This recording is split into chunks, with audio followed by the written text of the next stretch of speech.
খালা, খালা।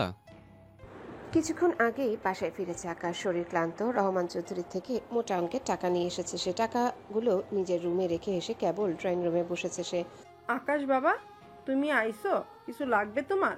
লতা খালা গ্রামের মানুষ, কাজের জন্য শহরে আসা তার। বিগত 3 বছরের বেশি সময় ধরে এ বাড়িতে কাজ করছেন তিনি। এক গ্লাস ঠান্ডা লেবুর জুস দাও তো। ঠিক আছে, তুমি বহো, আমি নিয়ে আইতাছি বাবা। আকাশ মাথা নেড়ে প্যান্টের পকেট থেকে ফোন বের করলো। 3টা পেরিয়ে গেছে। এতক্ষণে নিশ্চয়ই ওরাকে শেষ করে ফেলেছে চৌধুরীরা। একটু খারাপ লাগছে আকাশের, কিন্তু আরিশের সেই আচরণ মনে পড়লেই আকাশের মাথা খারাপ হয়ে যায়। বউয়ের জন্য এত দরদ, সেই বউ যদি পৃথিবীতে না থাকে তখন আরিশের কীরকম অবস্থা হয় সেটাই দেখতে চায় আকাশ। তাছাড়া ওরাকে যদি সে না পায় তবে অন্য কাউকেও পেতে দিবে না। এসব ভাবতে ভাবতে ঠোঁটের কোণে হাসি ফুটলো তার। হঠাৎ কলিং বেলের শব্দে নড়ে চড়ে উঠল। লতা রান্নাঘরে আছে। আকাশই গেল দরজা খুলতে। আপনি? আরিশকে দেখেই চমকালো আকাশ। লোকটা তার কাছে কেন এসেছে? আরিশ মুচকি হাসলো। আকাশকে বলল, দাওয়াত করার জন্য এসেছি আকাশ। কিসের? তোমার 40-এর। আকাশ কিছু বলার আগেই আরিশ তার মাথায় পিস্তল দিয়ে একটা বাড়ি মারল। আকস্মিক আক্রমণ টাল সামলাতে না পেরে জ্ঞান হারিয়ে ফেলল আকাশ। তালহা আকাশকে ধরে বলল, ভাইয়া কি করতে চাচ্ছ তুমি? গাড়িতে নিয়ে চলো। তালহা তাই করতে লাগলো। দুই ভাই আকাশকে নিয়ে গাড়িতে বসালো। একেবারে চুপচাপ নিঃশব্দে। লতাও কিছু টের পেল না। তালহা গাড়ি চালাচ্ছে। আরিশ আকাশের চোখে মুখে পানি ছিটাচ্ছে। ইচ্ছে করছে ঘুমন্ত অবস্থায় ওকে শেষ করে দেয়, কিন্তু ওকে এখনই মেরে ফেললে ওরার খোঁজ আর জানা যাবে না। আরিশ একের পর এক পানি ছিটাতে ছিটাতে আকাশের পুরো মুখ ভিজিয়ে ফেললো। আস্তে আস্তে আকাশের জ্ঞান ফিরছে। ভাইয়া আমরা কোথায় যাচ্ছি? আপাতত যেদিকে মন চায় সেদিকে চলো। আগে এই সুরের বাচ্চার কাছ থেকে ওর খোঁজ নিতে হবে। তালহা ওর কথা মতোই গাড়ি চালাতে লাগলো। এতক্ষণে আকাশ চোখ মেলে তাকিয়েছে। জ্ঞান হারানোর কারণ মনে করতে না পেরে নিজেকে আরিশের পাশে গাড়ির ভিতর আবিষ্কার করে আটকে উঠল। আমায় কোথায় নিয়ে যাচ্ছেন আপনারা? আরিশ ওর দিকে এক দৃষ্টিতে তাকিয়ে বলল। আমার ওরা কোথায়? আকাশ শুকনো গলায় ঢোক গিলল। আরিশের চোখে মুখে এমন কিছু ছিল যা ওর কলিজা কাঁপিয়ে দিচ্ছিল। মিনমিনে গলায় বলল, আমি জানি না। আরিশ ওর ডান হাতে ঠেকিয়ে দিল পিস্তল। কণ্ঠে স্পষ্ট রাগ। আমার ওরা কোথায় বল। আমি কিছু জানি না আরিশ, বিশ্বাস করুন। আরিশ আকাশের হাতে গুলি চালিয়ে দিল। আকাশের চিৎকারে তালহা তটস্থ হয়ে গেল। হাত বেয়ে রক্ত গড়িয়ে পড়ছে অনবরত। আসন ভিজে যাচ্ছে। ভাইয়া আশেপাশের লোকজন যদি বুঝে ফেলে গাড়ির ভেতর কি হচ্ছে, তাহলে বড় বিপদ হবে। আর দেরি না করে আরিশ আকাশের মুখ চেপে বেঁধে ফেলল। এখন শুধু গোঙানির মতো অস্পষ্ট শব্দ বেরোচ্ছে তার মুখ থেকে। ঠিক বলেছিস, এবার ঠিক আছে। আকাশ করতে কাঁপতে কাঁপতেই ব্যথায় ছটফট করছে। আরিশ এবার পিস্তল ঠেকালো ওর উড়ুতে। গলা কাঁপিয়ে বলল, বল, না বললে আরেকটা গুলি খেতে হবে তোকে। আকাশ দ্রুত মাথা নাড়াতে লাগলো। তালহা বলল, ভাইয়া মনে হচ্ছে ও কিছু বলতে চাইছে, মুখটা খুলে দাও একবার। আরিশ মুখের বাঁধন খুলে দিতে আকাশ হাঁপাতে হাঁপাতে নিঃশ্বাস নিতে লাগলো। মিনিট খানেক পরে কাপা গলায় বলল, আমি আমি ওনার কাছে নিয়ে যাচ্ছি আপনাদের। দয়া করে গুলি করবেন না। আরিশ গর্জে উঠল। তাড়াতাড়ি বল, তাড়াতাড়ি। আকাশ তখন কাপা গলায় আরিশ আর তালহাকে অরার অবস্থান বলতে লাগলো। সূর্য হেলে পড়ছে। দুপুর গড়িয়ে বিকেলের দিকে যাচ্ছে সময়। কালাম কালু দুজনেই কিছুক্ষণ আগে কথা বলেছে রহমান চৌধুরীর সঙ্গে। অরাকে নিয়ে তারা কোনো ধরনের ঝুঁকি নিতে রাজি না। তাই সিদ্ধান্ত হয়েছে যত দ্রুত সম্ভব তাকে খুন করে ফেলতে হবে। ফারুক চৌধুরীর নিজস্ব এক পুকুর আছে, মাগুর মাছের পুকুর। শহর থেকে খানিকটা দূরে। মাছগুলো ভয়ানক রকমের মাংসাশী। মানুষের মাংস ছাড় দেয় না। চৌধুরীর নির্দেশ ওরাকে কুচি কুচি করে কেটে বস্তায় ভরে ফেলে আসতে হবে সেই পুকুরে। অরার জ্ঞান ফিরেছে। চোখের দৃষ্টি এখনো ঝাপসা। সামনে তাকাতেই শরীর কেঁপে উঠল তার। কালাম একটা ধারালো ছুরিতে শান দিচ্ছে নিঃশব্দে। কালু পাশে বসে এক হাতে ফোন ধরে অশ্লীল ভিডিও দেখছে। ভিডিওর কুৎসিত শব্দে অরার চোখ মুখ ঘৃণায় কুঁচকে গেল। আরে মামুনি, জ্ঞান ফিরেছে। কালাম। কালু অরার দিকে তাকিয়ে বিশ্রীভাবে হেসে কালামকে উদ্দেশ্য করে বলল কথাটা। কালামও ছুরিতে শান দেওয়া বাদ দিয়ে অরার দিকে তাকালো। দুজনের চোখে লোলুপ দৃষ্টি। অরা আচমকায় চেঁচিয়ে উঠল, কেউ আছেন? প্লিজ কেউ থাকলে সারাদিন বাঁচান আমায়। কালাম ও কালু উচ্চস্বরে হাসছে। অরার কাকুতি মিনতি দেখে নিছুকি মজা পাচ্ছে দুজন। অরা চেঁচাতে থাকলো, রাগী ভূত, কোথায় আপনি? প্লিজ আমার কাছে আসুন। আমি আর কখনো আপনার কথা বাইরে চলবো না। প্লিজ প্লিজ আমায় বাঁচান। বোকা মেয়ে, সারাদিন চিল্লাতে থাকলেও কেউ আসবে না এখানে। তোর রাগী ভূত না। ফুপিয়ে কেঁদে উঠল ওরা। মৃত্যু তাকে এতটা ভয় দেখায় না, কিন্তু সতীত্ব হারানো না, সেটা তার পক্ষে কখনোই সম্ভব নয়। কিছু একটা করতে হবে, কিন্তু কি? হাত পা সব বাঁধা, শরীরটা যেন পাথরের মতো ভারী হয়ে আছে। আরিশকে ভীষণ মিস করছে ওরা। মানুষটাও নিশ্চয়ই ওর খোঁজে পাগলের মতো হয়ে গেছে। চোখের সামনে এক এক করে ভেসে উঠছে পরিচিত মুখগুলো, মা, বাবা, ছোট বোন। আরিশ হয়তো আর কখনোই তাদের কাউকে দেখতে পাবে না। এই ভাবনা মাথায় আসতে কান্নার বেগ আরো বেড়ে গেল ওরার। ভেতরটা ফেটে যাচ্ছে যেন। নিঃশব্দে ভাঙছে তার মন, আশা, অস্তিত্ব। রোকসানা মল্লিক বিছানায় শুয়ে আছেন। মেয়ের চিন্তায় জ্ঞান হারিয়ে ফেলেছেন তিনি। পাশেই নয়না সোলাইমান মল্লিক বসে আছেন। সোলাইমান মাথায় হাত বুলিয়ে দিচ্ছেন, নয়না হাত পা গরম করার চেষ্টা করছেন। বাবা মায়ের জ্ঞান ফিরছে না কেন? আমার খুব টেনশন হচ্ছে। আপুর কিছু হবে না তো? কাঁদো কাঁদো গলায় জিজ্ঞাসা করলো নয়না। সোলাইমান মেয়েকে এক হাতে বুকে জড়িয়ে ধরলেন, লম্বা নিঃশ্বাস ফেলে বললেন, কিচ্ছু হবে না নয়না, উপরওয়ালা আছেন, তিনি সবকিছু সহজ করে দিবেন। তোমার মায়ের জ্ঞান ফিরলে ওনার সামনে আমাদের স্বাভাবিক থাকার চেষ্টা করতে হবে, বুঝতে পেরেছিস? নয়না মাথা নাড়ে। আচ্ছা বাবা।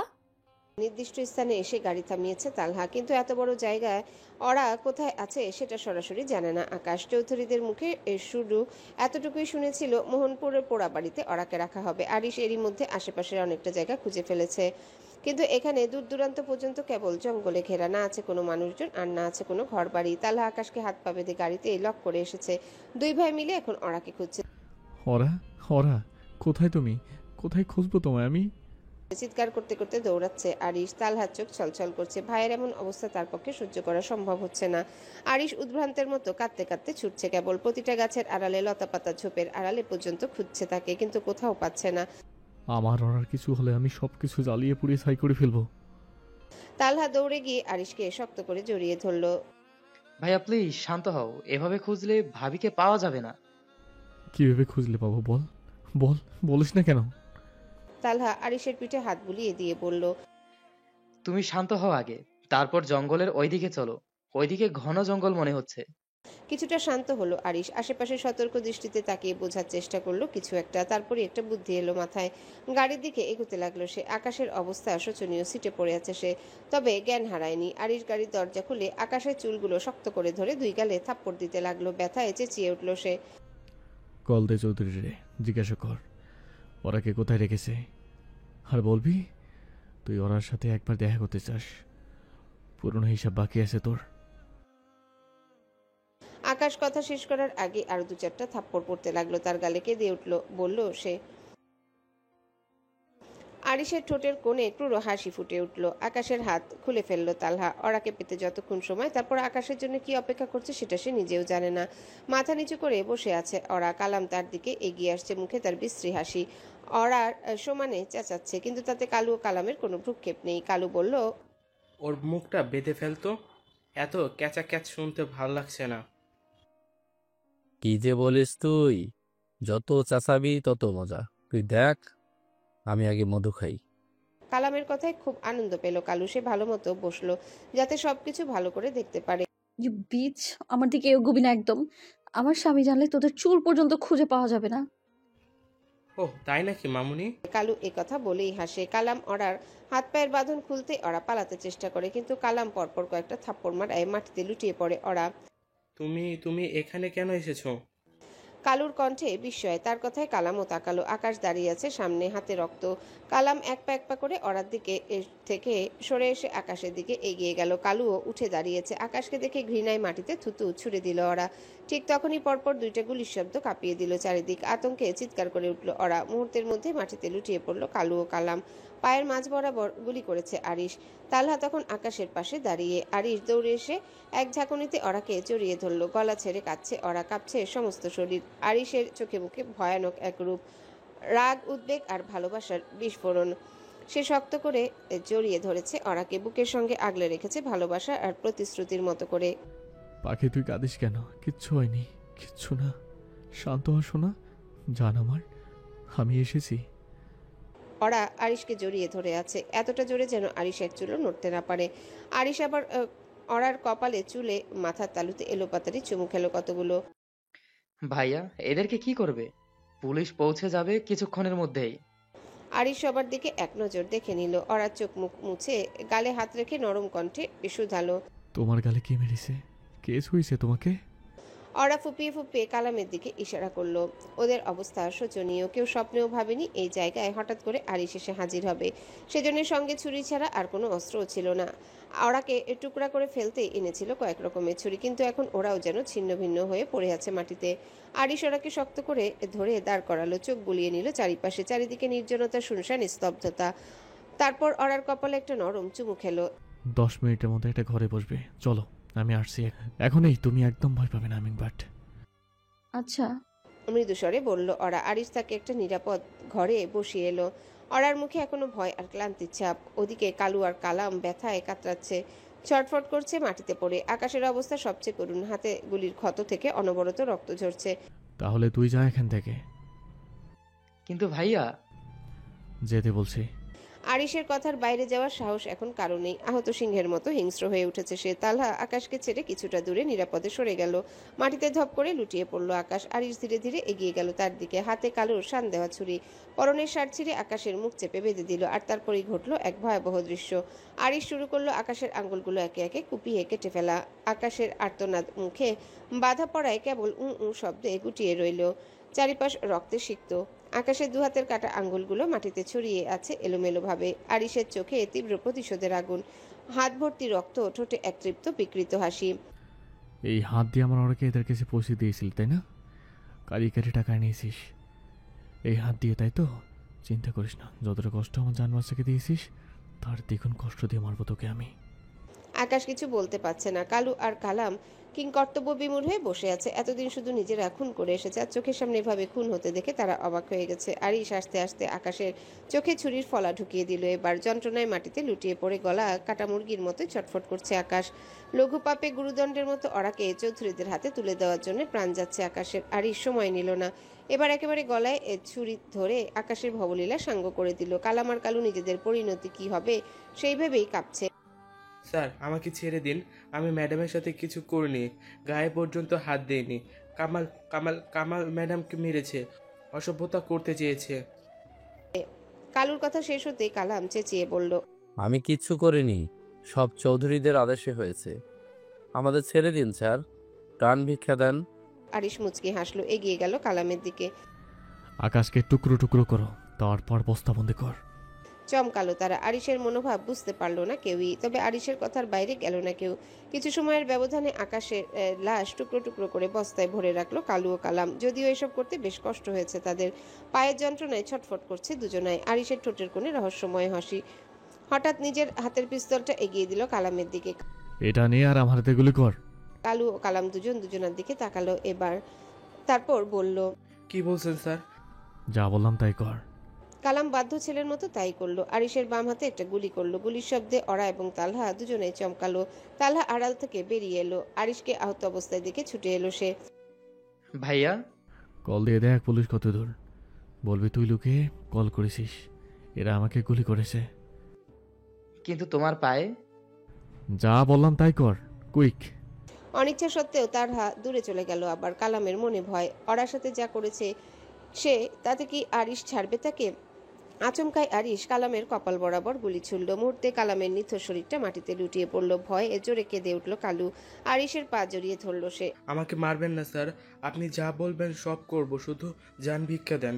আরিশের চোখের কোণে জল চিকচিক করছে, হাতের ব্যথা তাকে কাবু করছে। কালুর দিকে ঝুঁকে বসলো আরিশ। এর মধ্যে পুলিশের গাড়ির শব্দ শুনতে পেল তার। তাড়াতাড়ি এই ছুরি দিয়ে আমার পায়ে আঘাত কর। স্যার, প্রাণে বাঁচতে চাইলে যা বললাম তাই কর। কালু আরিশের পায়ে ছুরি দিয়ে আঘাত করলো। এবার মাটিতে বসে পড়লো আরিশ। ফিস করে বলল, এখানে যা হয়েছে সবকিছু দোষ নিজের কাঁধে তুলে নিবি। বলবি আকাশকে তোরা দুইজন খুন করে এমন করেছিস, আর আমার উপর হামলা করেছিস। আমি সময় মতো তো জামিন করে নেব। আমি সব কিছু বলবো, আপনি শুধু আমাকে মারবেন না। গুড, মনে রাখিস উল্টোপাল্টা কিছু করলে তোর পরিবারের লোকজন বিপদে পড়বে। শুকনো ঢোক গিলল কালু। বাড়িতে তার বুড়ো মা আর একমাত্র ছেলে আছে। বউ মারা গেছে আরো 3 বছর আগে। ঠিক আছে স্যার। কিছুক্ষণের মধ্যে পুলিশ এসে হাজির হলো। পূর্ব পরিকল্পনার মতোই সবকিছুই নিখুঁতভাবে সম্পন্ন হলো। পুলিশ এসে কালুকে গ্রেফতার করলো। তারা জানে আরিশ কেবল আত্মরক্ষার জন্যই কামালের পায়ে গুলি করেছিল, আর কালামকে সে নিজেই গুলি করেছে তাদের নিজের অভ্যন্তরীণ দ্বন্দ্বে। আরিশকে চিকিৎসার জন্য নিয়ে যাওয়া হলো হাসপাতালে। গাড়িতে বসে ওরা একটানা কাঁদতে লাগলো। তার বুকের ভেতরে এক অজানা শূন্যতা। আরিশ যেভাবে আঘাত পেয়েছে সেটাই ভেবে চোখে জল ধরে রাখতে পারলো না সে। তালহা মনে মনে আরিশের বুদ্ধির তারিফ না করে পারেনি। হসপিটালের বেডে শুয়ে আছে আরিশ, পাশেই ওরা বসে আছে। অপারেশন করে হাত থেকে গুলি বের করা হয়েছে। কাঁদছো কেন হামিংবার্ড? অরার গালে হাত রেখে শুধালো আরিশ। ওরা আরিশের হাতে চুমু খেলো। একটা পরক্ষণে আরিশ কষিয়ে একটা থাপ্পড় বসালো ওরার গালে। বিস্ময় নিয়ে তাকিয়ে আছে ওরা। কি হলো হঠাৎ বুঝতে পারলো না।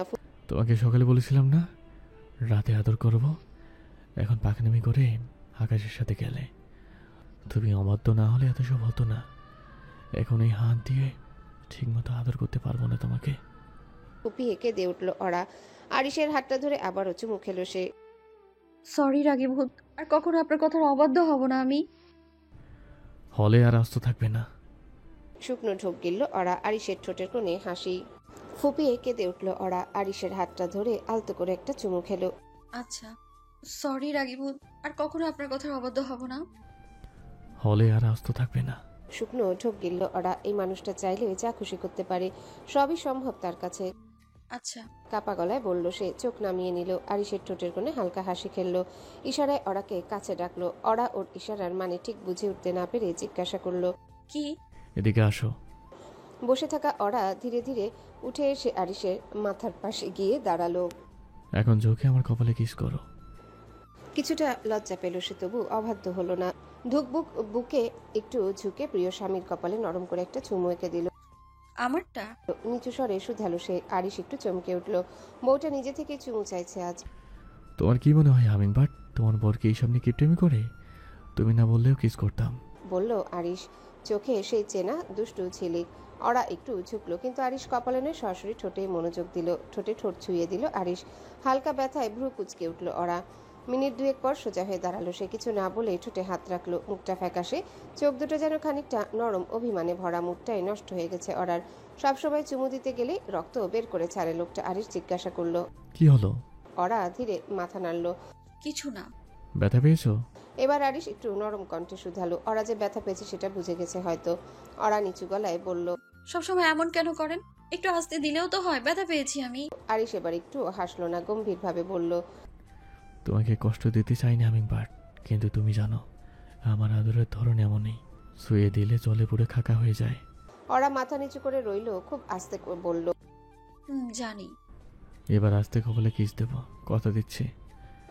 ওরা কেবল একবার মাথা ঝাঁকালো, তবু একটু অভিমান রয়ে গেল চোখের ভেতরে। আমি কি ভুল সময় এসে পড়লাম? দরজার ফ্রেমে দাঁড়িয়ে থাকা তালহার গলায় ছিল শান্ত স্বর, কিন্তু তার চোখে ভেসে উঠেছিল একরাশ জিজ্ঞাসা। আচমকা তালহার উপস্থিতিতে হকচকিয়ে গেল ওরা। তড়িঘড়ি করে হাত দিয়ে ঠোঁটের কোণায় লেগে থাকা রক্ত মুছে নিল। আরিশ নিঃশব্দে শুয়ে, মুখে একটু ভাবান্তর নেই, যেন এই মুহূর্তটাই ছিল তার জন্য একেবারে স্বাভাবিক। না, আয়। সংক্ষেপে বলল সে। ভাইয়ের অনুমতি পেয়ে তালহা কেবিনে ঢুকলো। চোখ বুলিয়ে নিল ভাই ভাবির দিকে। ভাইয়া, তোমার কথা মতো ডিসচার্জের ব্যবস্থা করে ফেলেছে। আগামীকাল সকালেই আমরা বাসায় ফিরে যেতে পারবো। কিন্তু উনি তো পুরোপুরি সুস্থ হননি। অরার কণ্ঠে স্পষ্ট উদ্বেগ। আরিশ শান্ত গলায় বলল, আমি অতটা অসুস্থ নই পাখি। হাতে গুলি লেগেছিল, বের করে ফেলা হয়েছে। বাকি চিকিৎসা বাসা থেকে হবে। দরকার পড়লে নার্স রাখবো, তুমি চিন্তা করো না। তালহা ঠোঁটের কোণে দুষ্টু হাসি টেনে চুপ করে দাঁড়িয়ে রইল। ভাই আর ভাবির প্রেম দেখার মধ্যে যেন এক ধরনের মজা খুঁজে পেল সে। কিন্তু আরিশের শেষ কথাগুলো বিশেষভাবে পছন্দ হয়নি ওরার। তার কপাল কুঁচকে উঠল। ভেতরে জমে থাকা বিরক্তিটা চেপে গেলেও চোখে সেটা ধরা পড়ে গেল স্পষ্টভাবেই। নার্সের দরকার নেই, আমি আছি তো। শান্ত গলায় বলল ওরা। তালহা মুখে দুষ্টু হাসি টেনে বলল, ও তাই তো, ভাবি তো আছেনি, নার্স টার্স কিছুই লাগবে না। আরিশ চোখ বন্ধ করে কিছুক্ষণ চুপ করে রইল। তারপর চোখ খুলে ঠান্ডা গলায় বলল, না, নার্স লাগবে। আমার চিকিৎসার জন্য একজন প্রফেশনাল নার্স থাকা জরুরি। ওর আর এসব বিষয়ে তেমন কোনো ধারণা নেই। কাজে তুমি গিয়ে হসপিটালে ম্যানেজমেন্টের সাথে কথা বলে ফেলো। অরার বুকটা মোচড় দিয়ে উঠল। কথাটা যেন একরকম অবজ্ঞা করেই বলা হলো। রাগে আর অপমানে সে মাথা নিচু করে রইল। ঠোঁট কাঁপলেও কিছু বলল না। তালহা দাঁড়িয়ে উঠে বলল, ঠিক আছে, আমি কথা বলছি। ওকে।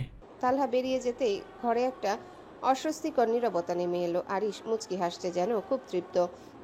চোখ সরিয়ে সরাসরি অরার দিকে তাকিয়ে। অরা কিছুই বলছে না, তার দৃষ্টি নিবদ্ধ মেঝের দিকে। আরিশের হাসিও তার চোখ এড়িয়েই গেল। নিশুতি রাত, চারিপাশ ঢেকে রেখেছে গভীর নিস্তব্ধতা, যেন পুরো পৃথিবী নিঃশ্বাস আটকে অপেক্ষা করছে কোনো অজানা ঘটনার জন্যে।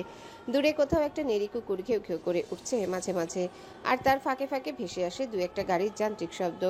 শহরের এই অংশে রাত যেন আরো ঘন, আরো ভারী। আরিশ বারবার নিষেধ করেছিল অরাকে রাতে হসপিটালে না থাকতে। তার যুক্তিও অমূলক ছিল না। সারা রাত বসে থাকা ক্লান্তি, অস্বস্তি সব মিলে অরার জন্য সেটা যে ঠিক সুবিধার হবে না, সেটা সে ভালো করেই জানতো। কিন্তু অরা নাছোড়বান্দা, নিজের একরোখা ভালোবাসার উদ্বিগ্ন মনের জোরে এক প্রকার কাকতি মিনতি করে স্বামীর পাশে রাত কাটানোর অনুমতি আদায় করে নিয়েছে। শেষমেশ আরিশের কেবিনে আরেকটা বেডের ব্যবস্থা করে দিল কর্তৃপক্ষ। যদিও এমনটা হাসপাতালের নিয়মের বাইরে, তবু আজকাল টাকার কাছে নিয়মের মাথা নোয়াতেই হয়। ক্ষমতাবান রোগীর ইচ্ছেকে অগ্রাহ্য করার সাহস কারই বা আছে। অরার বিছানাটা জানালার পাশে। জানালার ওপারে শহরের আলো ধোঁয়াটে হয়ে ঝাপসা লাগে, আর বাতাসে কেমন একটা ওষুধের গন্ধ। অরা বিছানায় শুয়ে থাকলেও চোখে ঘুম নেই। পাশ ফিরে বারবার তাকায় আরিশের দিকে। আরিশ চোখ বন্ধ করে শুয়ে আছে, নিঃশব্দ, নির্লিপ্ত। হয়তো ঘুমিয়ে আছে সে। অরার মনে পড়ে বিকেলে সেই ঘটনাগুলো। ঠোঁটের ক্ষত, আরিশের কণ্ঠে রুক্ষ ঠান্ডা সিদ্ধান্ত, সবকিছু মিলিয়ে মনটা ভার হয়ে আছে তার। তবুও অরা শান্ত, কারণ সে জানে যতই রুক্ষই হোক, যতটা উদাসীনী দেখাক না কেন, এই মানুষটাই তার নিজের। আর এটাই যেন এই রাতের নিস্তব্ধতায় তার সবচেয়ে বড় সান্ত্বনা। রাতের আধার পেরিয়ে নতুন ভোরের আলো ধীরে ধীরে ছড়িয়ে পড়ছে শহর জুড়ে। জানালার কাজ গলে আসা নরম আলো যেন নিঃশব্দে জানান দিচ্ছে নতুন একটি দিনের শুরু। ঘড়িতে সময় সকাল 10টা ছুঁই ছুঁই। ড্রয়িং রুমে বসে চা পান করছেন সোলাইমান মল্লিক। পরিপাটি পোশাকে থাকলেও তার চোখে মুখে দায়িত্বের ছাপ স্পষ্ট। সামনে রাখা পত্রিকাটায় চোখ বুলিয়ে আবারও চায়ের কাপে চুমুক দিচ্ছেন। রান্নাঘর থেকে বেরিয়ে এসে রোকসানা নয়নার জন্য সকালে নাস্তা সাজালেন। গরম গরম পরোটা, ডিম, কলা আর এক গ্লাস দুধ। নয়না ডাইনিং টেবিলে বসে খেতে শুরু করলো। রোকসানা পাশে এসে বসলেন। কল করে দেখবে একবার, সোলাইমান কণ্ঠে সজাগ ভাব। তারপর না হয় রওনা দিলাম। রোকসানা ঠোঁটে হালকা হাসি টেনে উত্তর দেন, দরকার নেই, গতকাল রাতেই তো অরার সাথে কথা হলো আমার। ও বলেছে সকালে বাসায় ফেরার কথা। এতক্ষণে নিশ্চয়ই চলে এসেছে হসপিটাল থেকে। সোলাইমান মাথা নাড়লেন। চা শেষ করে টেবিলে কাপটা রাখলেন পরিপাটি করে। ঠিক আছে, নয়নার খাওয়া শেষ হলেই তোমরা মা মেয়ে রেডি হয়ে নাও। আমার তো রেডি হওয়ার বালাই নেই, একটা শার্ট পরলেই চলবে। রোকসানা হালকা হেসে সম্মতি জানালেন। ঠিক আছে। রোকসানা নয়নার পাশে বসে নাস্তা শুরু করলেন। সোলাইমান আগে থেকে খাওয়া শেষ করে বসেছিলেন।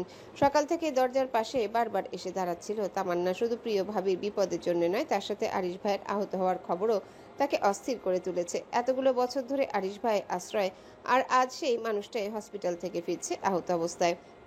অস্থিরতায় সারাটা সকাল পার করেছে সে। পুরো বাসাটা পরিষ্কার করে রান্না শেষ করে এখন শুধু ওদের ফেরার অপেক্ষা। তাসলিমা খাতুন আজ ঘর থেকে বের হননি। তামান্না একা একাই সমস্ত কাজ সেরে রেখেছে। সকালটা কেমন গুমোট ছিল তার কাছে। এক ধরনের চাপা আতঙ্ক যেন বুকের মাঝে ঠাঁই নিয়েছিল। আকস্মিকভাবে গেটের বাইরে গাড়ির শব্দ শুনে চমকে উঠল সে। রান্নাঘরে থাকা অবস্থাতে শব্দটা কানে আসে। সব ফেলে রেখে এক প্রকার দৌড়ে চলে এলো ড্রয়িং রুমে। দ্রুত এগিয়ে গিয়ে আগে ভাগে দরজাটা খুলে দিল। তালহার সঙ্গে আরিশকে নিয়ে গেটের ভিতর ঢুকছে ওরা।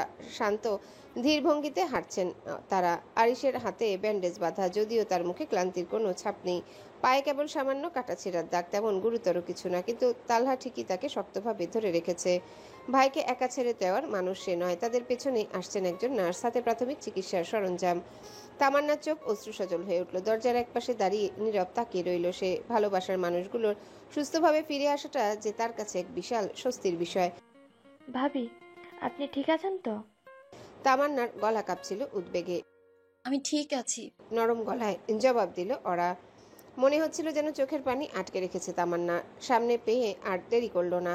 ছুটে এসে ওরাকে শক্ত করে বুকে জড়িয়ে ধরলো, যেন বুকের ভেতরে সব ভয়, সব দুশ্চিন্তা ঝেড়ে ফেলতে চাইছে আলিঙ্গনে। আরিশ একটু বিরক্ত হয়ে কপাল কুঁচকে বলল, আমি অসুস্থ, আমার জন্য চিন্তা করো না তামান্না। তোর ভাবিকে জলজরি বন্ধ কর। তার স্বরের মধ্যে ছিল হালকা হিংসে মেশানো সুর। তালহার মুখে মিটিমিটি হাসি ফুটে উঠল। ভাইয়ের এই জেলাসির মিষ্টি রূপ সে বহুবার দেখেছে, তবে গতকালকের ঘটনার পর আজ যেন আরো স্পষ্ট বোঝা যাচ্ছে আরিশ ওরাকে কতটা ভালোবাসে। ভাইয়া, এখন আপনার হাত কেমন? আর পায়ের ব্যথা কি কিছুটা কমেছে? ওরাকে ছেড়ে এবার আরিশের দিকে এগিয়ে গেল তামান্না। সব ঠিক আছে, অল্প একটু জ্বালাপড়া হয় মাঝে মাঝে, তবে এখন একটা চা হলে বেশ ঝরঝরা লাগতো। ঠিক আছে ভাইয়া, যাচ্ছি আমি। তামান্না রান্নাঘরের দিকে হেঁটে গেল।